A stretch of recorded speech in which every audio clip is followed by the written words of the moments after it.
Good afternoon. Welcome to Sports Nothing But Sports with Kent Sterling for Thursday. Nice weather in Indianapolis. Nice weather in Augusta, Georgia, where the Masters in the midst of their opening round. We'll talk about that in a moment.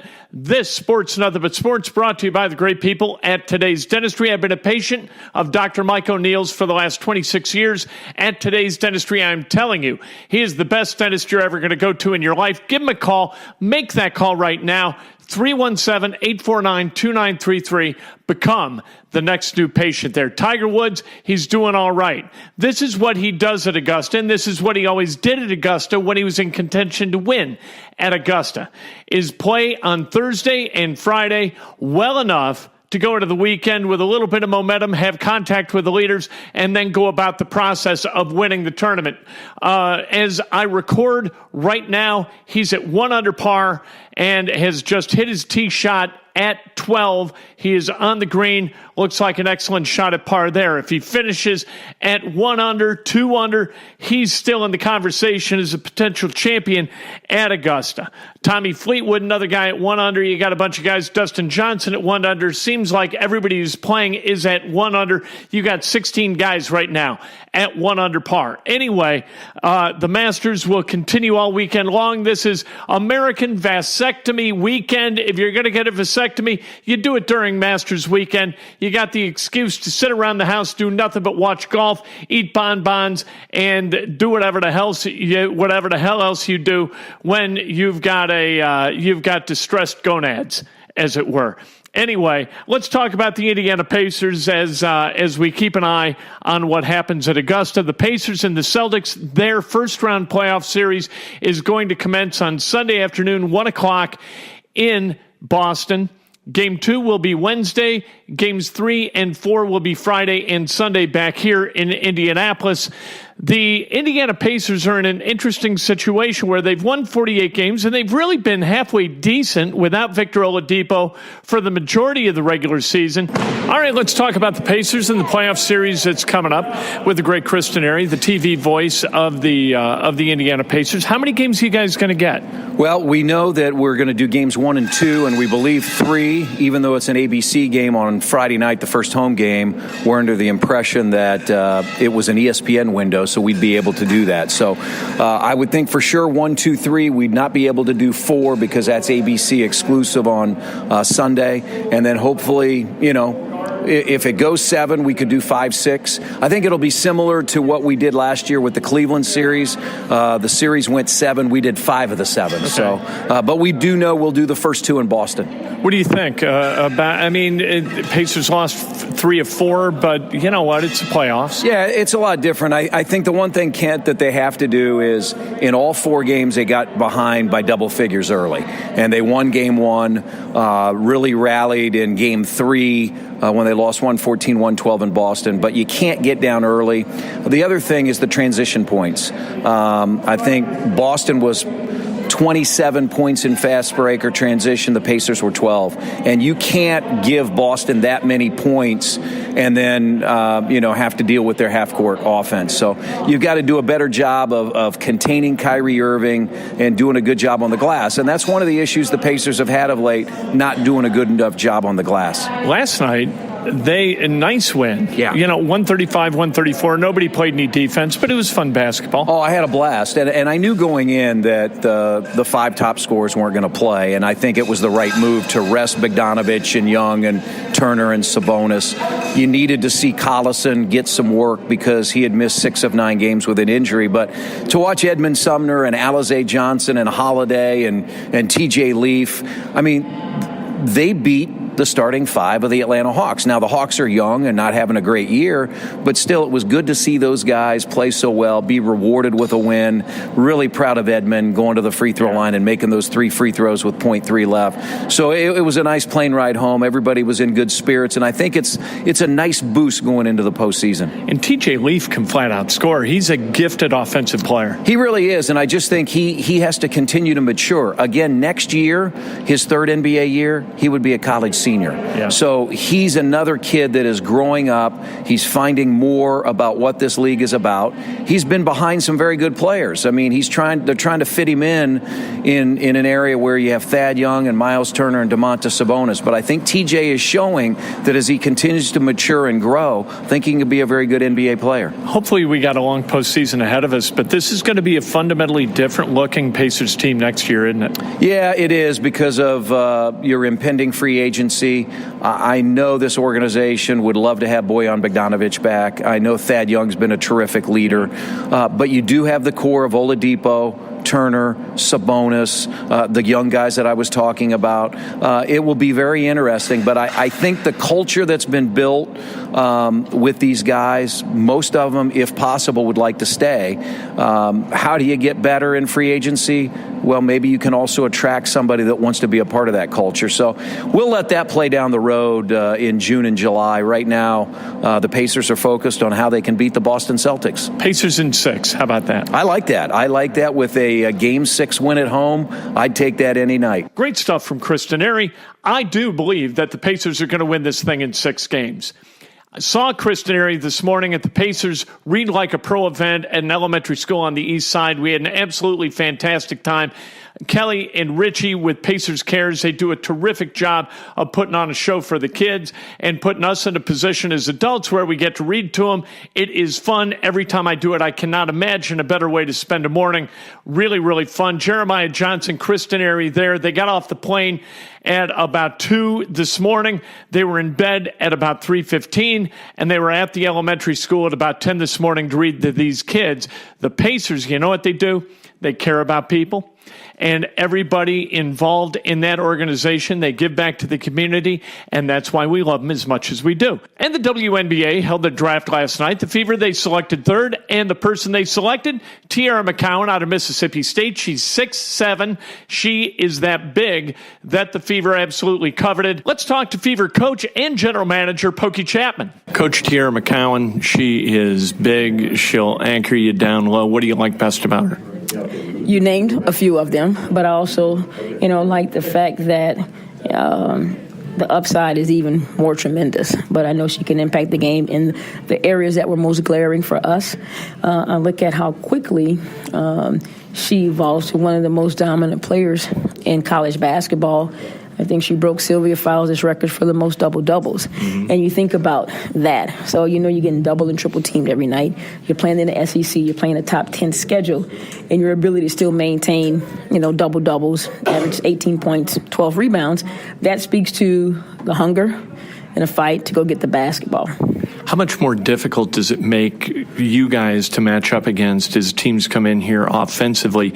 That's a rim protector in the WNBA. It's somebody who's going to do it at a really high level. You said it, and to add to that, the foot speed to get to the paint, to protect the paint. We're not just talking about on your man. We're talking about help defense as well. And sometimes it's not even about blocking a shot. If you're 6'7" and can move, you can alter a shot because we chart alter shots. You may stop someone from coming in there and shooting a 5-footer, maybe they shoot an 8-footer. Mm-hmm. So those percentages add up, and that's exactly what we were missing. She was a college teammate at Torrey's. Did you get any kind of intel about Teaira from Torrey?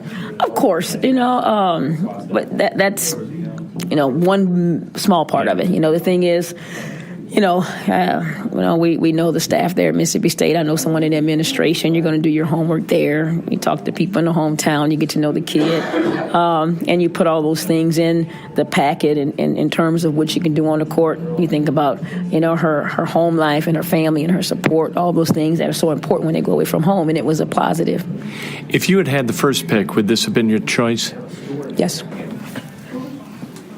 All right, let's talk to Fever Vice President of Basketball Operations, Tamika Catchings. How exciting was today for you? Your first as the head dog in this franchise? That's super exciting. And, I think just coming out and knowing what this day would mean, my first time, definitely not the coach's first time, but knowing even for the franchise where we want to be and what we're trying to do, how we're rebuilding. Dr. Barber, coming in as our president and COO, me underneath her. But I think that just kind of the direction of where we're going is what got me most excited. And Teaira McCowan, the pick, was she your target the entire time? Size. So, yes, Teaira McCowan was one that we were looking at between her and Kalani Brown from Baylor. And I think both of them bring different elements to the game. Teaira comes in, I think just her upside in looking at our coaching staff, our team, what we want to develop, the things that we have missed over the course of the last couple of years, defense, rebounding, was a huge part. And so I think you get a 6'7" post player like Teaira. She changes our team. She changes the game instantly. She's a terrific defensive player, but how much better does she make the other four who share the court with her? Well, I mean, definitely terrific on defense and offense. And I think her size, her height, that gives a lot for us. But, being able to, she knows how to play. She knows how to move into the spot. She's learned a lot from being at Mississippi State under Coach Schaefer and his staff. I mean, she has developed into one of those premier players, and she hasn't even reached the tip of the surface of where she can be. So I think she has a lot of room to grow here. How do you think she's going to grow? Where do you think she's going to grow? What will she grow into? Well, I think the biggest thing is offensively, just being able to pick her spots. I mean, she was 6'7" going against 6'2", 6'3", and now you come into our league and you have a Brittany Griner, you have a Sylvia Fowles, you have players that are her size and can compete with her. So I think really being able to learn how to use her body, develop that point from the offensive end, and then defensively, I mean, she did a really good job the last couple of years staying out of foul trouble. But now you're in a different league. They're stronger, they're quicker, everything is just different than the college game. So really her game is going to have to develop on the defensive end from that aspect of staying on the court and continue to be a force on that defense. All right, let's talk to Teaira McCowan, third overall pick for the Fever. How cool was today for you? It's been very cool. I woke up this morning and I was like, this is really happening. Like, I'm really about to be a professional on a great team in the league. And so I just was ready for it. I was a little bit nervous when I first came here. And, I got picked and it seemed so real. How'd you pass the day? I would imagine this is a really long day for you. My mom's down here, so I kind of just chilled out with my mom and just, tried to soak in the moment as much as I could. She won't take my mind off of it. So we went to Macy's and we shopped around. We just did, things that relaxed us. And, it made it for a little bit of time. It passed the time. But when I got here, it all came back, and I was like, this is really happening. The Fever said that they would have taken you regardless of their position in the draft, 1, 2, 3, whatever. If you were available, they were going to take you.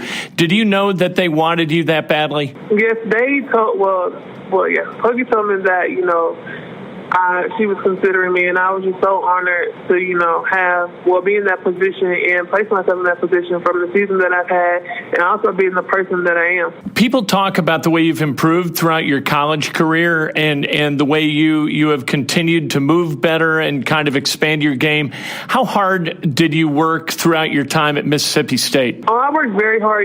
Sometimes, I would get frustrated, but after I put, getting frustrated to the side and just put in that, everything's not perfect and you're going to have to put the work in, put the time in to be, as successful as you want to be. And I had to stop blocking myself because sometimes I would get in my own head and I would say, you can't do this and you can't do these things. And once I put that down, then I became the dominant player that I am today. What advice would you give a kid, a woman like yourself who's graduating high school, going to college, and what advice would you give your younger self as you were going to Mississippi State? I would say entrust in my coaches, in your coaches, and just, put everything on the line, no matter how far you get down or, you think you can't, just keep going, just keep pushing and keep fighting to the end, and then in the end it'll be worth it. Pacers gaming, they had a big win last night over Utah, 80-42. Their next game next Wednesday, 6 o'clock, and you can watch all these games, and they are kind of hilarious and very competitive. You got a lot of smack talk going on between the teams. Really, really more fun to watch than you would guess. This is not just watching guys playing video games. These are personalities playing against each other in a highly competitive forum, and it's really, really fun. You can see all the games on Twitch and on YouTube Gaming. Doc Sadler steps down background as the basketball coach at Southern Miss. Evidently, he's going to join the staff of Fred Hoiberg at Nebraska. Steve Alford, he's the front runner for the Nevada job. Good for him. It seems like there's always a next job for coaches, right? You know, he was at Southwest Missouri State, and then he's at Iowa, and then he bounces down to New Mexico, and then UCLA, and then he's off to Nevada. And you know what? He wasn't fired. I don't think he's been fired much, just fired at UCLA. But now at Nevada, he's going to do a terrific job, I think, succeeding Eric Musselman, and we'll see how that goes for Steve. You know, it's utterly incredible to me that he's like 55 years old. How in the hell did that happen? Steve Alford, for God's sake, and he still looks like Steve Alford. What's going on there? Great genes, I guess. Former Penn State president Graham Spanier, he's got to report to jail by May 1st to begin serving a 2-month sentence for a 2017 conviction of 1 count of child endangerment in relation to the Jerry Sandusky deal. We remember that. He was charged late. He went to trial. He was found guilty. 2 months house arrest, 2 months in jail minimum. Here's what I don't get. So a guy gets caught with a dime bag of pot on the street. He's going to go to jail for a long time. This guy put in harm's way 1 child, and then how many more followed after that? And Graham Spaniard could have put a stop to it. And instead of going away for a long time, this guy's going to go do 2 months. And he didn't want to do that. He keeps appealing. What the hell is going on? Plus, he's still got his job. He is on administrative leave as a tenured administrator / professor at Penn State. How the hell does that happen? All right, that's sports, nothing but sports for a Thursday. Tomorrow morning, Friday, a beautiful Friday morning. You know that's when we dance on Breakfast with Ken on Facebook Live at 8 o'clock, Periscope Live at 8:10. All brought to you by the great people at Today's Dentistry. Give them a call right now. Make an appointment, 317-849-2933.